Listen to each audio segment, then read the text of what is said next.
Professional kasb-hunar ta'lim tizimi ilg'or innovatsiyalarni qo'llash orqali rivojlanib bormoqda. Namangan tumanidagi 2-sonli texnikumda o'tkazilgan ochiq eshiklar kunida ayni borada yoshlar uchun yaratilgan imkoniyat va sharoitlar ko'rsatib berildi. Prezidentimiz topshirig'i bilan yurtimizda har payshanba kuni vazirlik va hokimliklarda yoshlar kuni deb e'lon qilingani ayni tadbirga ko'tarinki ruh bag'ishladi.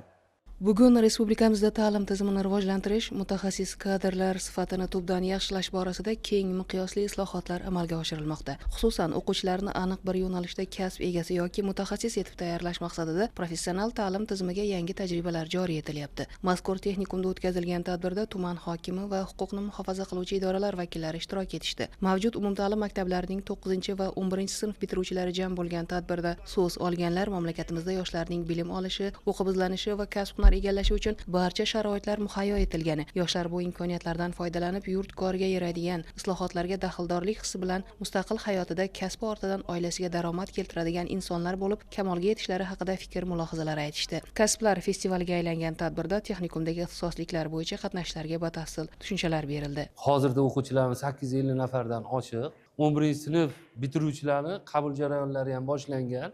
Bu yo'nalish bo'yicha o'tgan yili 100 nafardan oshiq o'quvchilarni qabul qildik. Viloyat hokimimizni tashabbuslari bilan tumanimiz hududidan kelib chiqqan holda veterinariya meditsinasi bo'yicha yo'nalish ochdik va qo'shimcha elektr jihozlar xizmat ko'rsatish, elektromobillarga texnik ko'rsatish, raqamli axborotlarni qayta ishlash va sun'iy intellekt qurilmalarini xizmat ko'rsatish bo'yicha qo'shimcha yana 6 ta yo'nalish bo'yicha qabul jarayonlarini boshladik.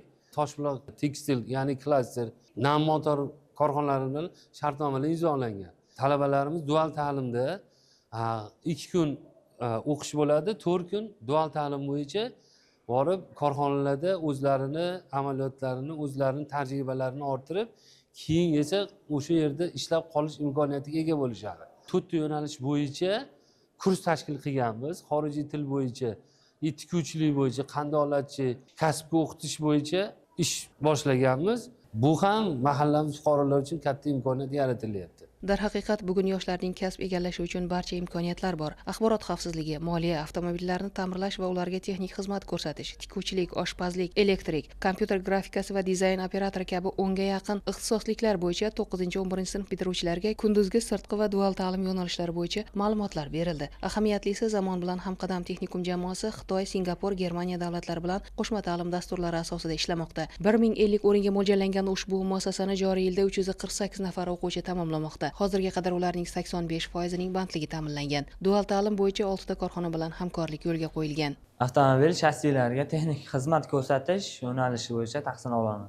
2 yil davomida o'qib, shu yerda tahsil oldim. Namotor korxonasidan amaliyot o'tadim. Kelgusida ish joyim ham tayin, tajribalarim ham oshdi.